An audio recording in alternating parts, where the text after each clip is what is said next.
जय श्री कृष्णा। आप सभी को धनतेरस 2025 की ढेरों शुभकामनाएं। प्रिय दर्शकों, आज धनतेरस का त्यौहार है।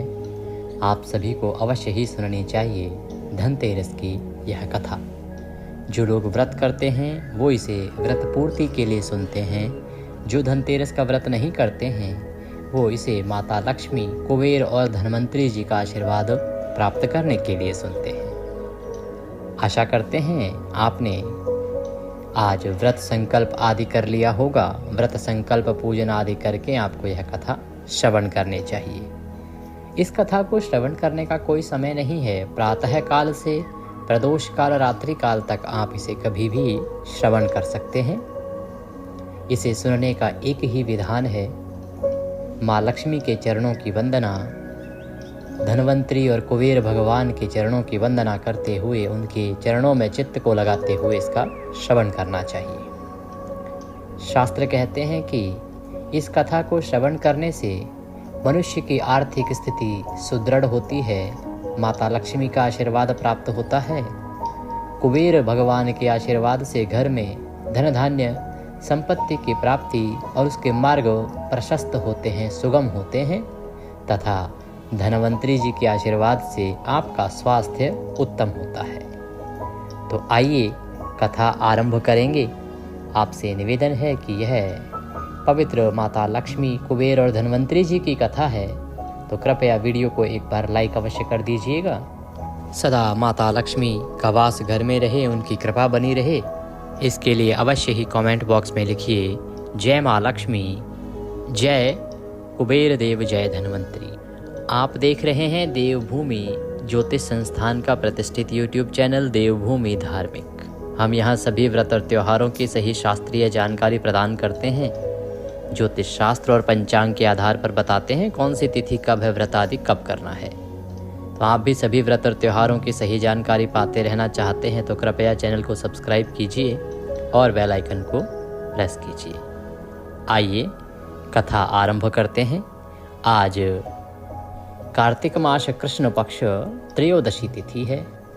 ओम महालक्ष्मी च विद्महे विष्णुपत्नी च धीमहि तन्नो लक्ष्मी प्रचोदयात्। बोली लक्ष्मी माता की जय। आइए सुनते हैं धनतेरस की प्रथम कथा, जो धनवंतरी जी के प्रकाट्य की कथा है, अर्थात किस प्रकार से भगवान धनवंतरी प्रकट हुए थे।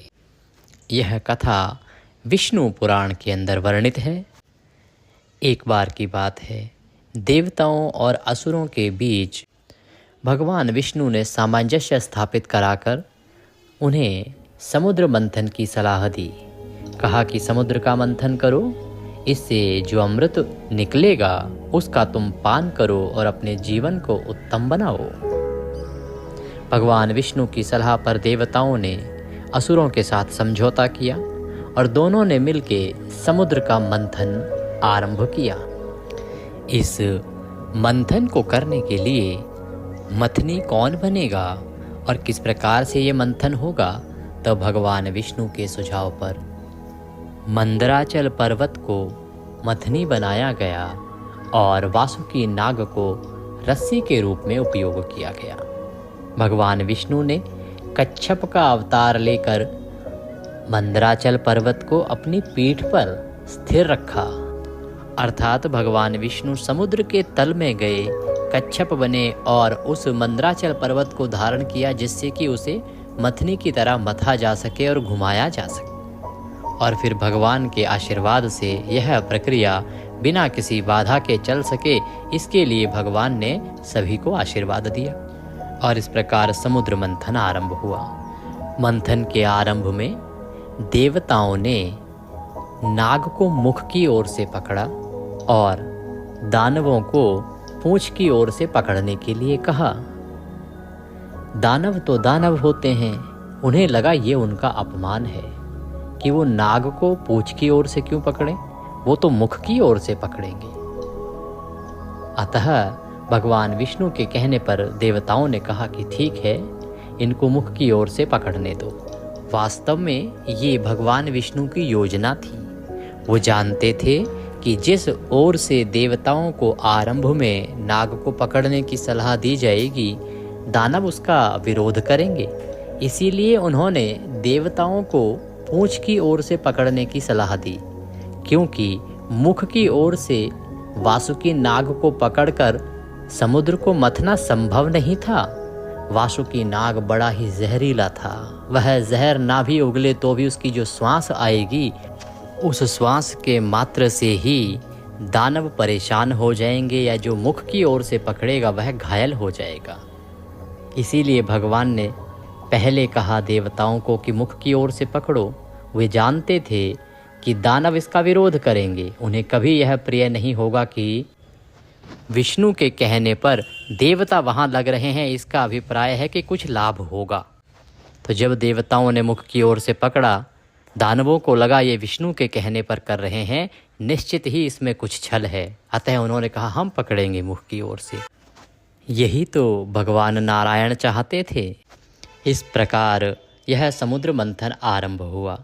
समुद्र मंथन के होते हुए उस समुद्र मंथन से अनेकों दिव्य रत्न, आभूषण और दिव्य वस्तुएं प्रकट होने लगी, जिसमें कामधेनु गाय, उच्चैश्रवा घोड़ा, ऐरावत हाथी, पारिजात वृक्ष और देवी लक्ष्मी शामिल थी। जब माता लक्ष्मी का समुद्र से उद्गम हुआ तो उन्हें भगवान श्रीहरि विष्णु ने धारण किया। लेकिन समुद्र मंथन के अंतिम चरण में एक अद्भुत घटना घटित हुई। समुद्र से एक दिव्य पुरुष प्रकट हुए, जिनके हाथ में अमृत से भरा स्वर्ण कलश था। ये थे बोलिए धन्वंतरी भगवान की जय। ये थे धन्वंतरी जी, जिन्हें भगवान विष्णु का अवतार माना जाता है। धन्वंतरी के साथ ही आयुर्वेद का ज्ञान भी प्रकट हुआ, जो मानव के लिए स्वास्थ्य और दीर्घायु का वरदान साबित हुआ। और इस प्रकार से मनुष्य के स्वास्थ्य के लिए उत्तम आयुर्वेद औषधियों का गुण लेकर, उत्तम आयुर्वेद औषधियों का ज्ञान लेकर धन्वंतरी जी एक अवतार के रूप में प्रकट हुए। धन्वंतरी जी को आयुर्वेद का जनक कहा जाता है, क्योंकि उन्होंने मानव जाति को चिकित्सा विज्ञान का अद्भुत ज्ञान प्रदान किया। उन्होंने रोगों के निदान और उपचार की विधियां बताई, जो आज भी आयुर्वेद में प्रचलित हैं। उनके ग्रंथों में औषधियों, जड़ी बूटियों और प्राकृतिक उपचारों का विस्तृत विवरण मिलता है। धनतेरस का पर्व कार्तिक मास की कृष्ण पक्ष की त्रयोदशी तिथि को मनाया जाता है, क्योंकि इसी तिथि के दिन धन्वंतरी जी प्रकट हुए थे। यही उनके प्रकट होने का विशेष दिन माना जाता है। इस दिन जो लोग धन्वंतरी जी की पूजा करते हैं, उनका आशीर्वाद लेते हैं, उनके आशीर्वाद से वे स्वास्थ्य, धन और समृद्धि को प्राप्त करते हैं। माना जाता है कि धनतेरस के दिन खरीदारी करने से घर में समृद्धि आती है और धन्वंतरी जी की कृपा प्राप्त होती है। आज जब आप खरीदारी करें तो जो आप वस्तु लेके आएं, स्वर्ण, रजत या अन्य धातु की, उसके साथ कुछ आयुर्वेदिक औषधि अर्थात साबुत हल्दी या खड़े मसाले जिसे हम कहते हैं, वह भी थोड़े साथ में लेके आएं, क्योंकि ये धन्वंतरी जी का आशीर्वाद कहा जाता है। बोलिए धन्वंतरी भगवान की जय। इसी के साथ यह कथा यहाँ पूर्ण होती है। अब हम दूसरी कथा सुनेंगे, जो माता लक्ष्मी की कथा है। इसे इस धनतेरस के अवसर पर आपको अवश्य ही सुनना चाहिए। एक समय की बात है, भगवान विष्णु पृथ्वी पर विचरण करने के लिए आए। तब उनकी पत्नी देवी लक्ष्मी जी ने उनसे आग्रह किया कि प्रभु, मैं भी आपके साथ चलूंगी। भगवान विष्णु ने कहा कि देवी, यदि मैं जो कहूँ तुम वही मानो तो तुम्हें साथ ले जाऊं, अन्यथा नहीं। लक्ष्मी जी ने सहमति दी, कहा कि हाँ प्रभु, जैसा आप कहेंगे मैं वैसा ही करूंगी। इस प्रकार माता लक्ष्मी के कहने पर भगवान विष्णु ने उन्हें पृथ्वी पर साथ आने की अनुमति दी और दोनों पृथ्वी लोक पर पधारे। दोनों विचरण कर रहे थे, तभी भगवान विष्णु ने माता लक्ष्मी से कहा, हे देवी, मैं अब दक्षिण दिशा की ओर जा रहा हूँ। तुम यहीं रुककर मेरी प्रतीक्षा करो और इधर उधर वहाँ कहीं भी नहीं जाना। भगवान विष्णु उस प्रकार बोले तो देवी लक्ष्मी ने कहा, जी प्रभु, जैसे आपकी आज्ञा। भगवान विष्णु वहाँ से दक्षिण दिशा की ओर चल दिए। परंतु तभी माता लक्ष्मी के मन में प्रतीक्षा करते करते विचार आया कि ऐसा दक्षिण दिशा में क्या है, वो कौन सा रहस्य है। माता लक्ष्मी अति चंचला कही गई हैं। कहा जाता है कि वो अधिक समय तक एक स्थान पर ठहर ही नहीं सकती। तो जैसे ही भगवान विष्णु वहाँ से गए, माता लक्ष्मी उस रहस्य को जानने की ओर कि आखिर दक्षिण दिशा में क्या है, वह भी भगवान के पीछे पीछे चल दी। थोड़ी दूर चलने पर माता लक्ष्मी जी को एक सरसों का खेत दिखाई दिया, जहाँ सरसों के पीले फूल खूब सारे खिले हुए थे। उनकी सुंदरता देखकर वे मंत्र मुग्ध हो गई और फूल तोड़कर अपने श्रृंगार में लगा लिया।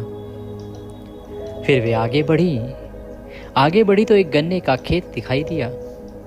उन्होंने गन्ने के खेत में जाके एक गन्ना तोड़ा और उसका रस चूसना शुरू कर दिया। तभी वहां भगवान विष्णु आ गए। उन्होंने लक्ष्मी जी को देखा तो वो नाराज हो गए और क्रोध करके बोले, देवी, मैंने तुम्हें यहाँ आने से मना किया था। मैंने कहा था कि जहाँ मैं छोड़ के जा रहा हूँ वहीं स्थिर रहना, फिर भी तुमने मेरी बात नहीं मानी। देखो, अब तुमने चोरी का अपराध कर डाला। इस किसान के खेत से गन्ना तोड़ के तुमने खाया। यह एक प्रकार से किसान का अन्न खाना और उसके घर में चोरी करने समान है। अतः अब तुम मेरे साथ वैकुंठ नहीं चल सकती। तुम्हें इस किसान से जो खाया है उसकी पूर्ति करनी होगी। अतः तुम्हें इस किसान के घर 12 वर्ष तक रहकर सेवा करनी होगी। यह कहकर भगवान विष्णु वहाँ से अपने लोक को चले गए। लक्ष्मी जी उस गरीब किसान के घर में रहने लगी। एक दिन उन्होंने किसान की पत्नी से कहा, तुम पहले स्नान करना, फिर मेरी बनाई हुई देवी लक्ष्मी की जो प्रतिमा है उसकी पूजा करना। उसके बाद रसोई बनाना, तब जो तुम मांगोगी वह सब पूरा होगा। किसान की पत्नी ने जैसा देवी ने कहा था वैसा ही किया।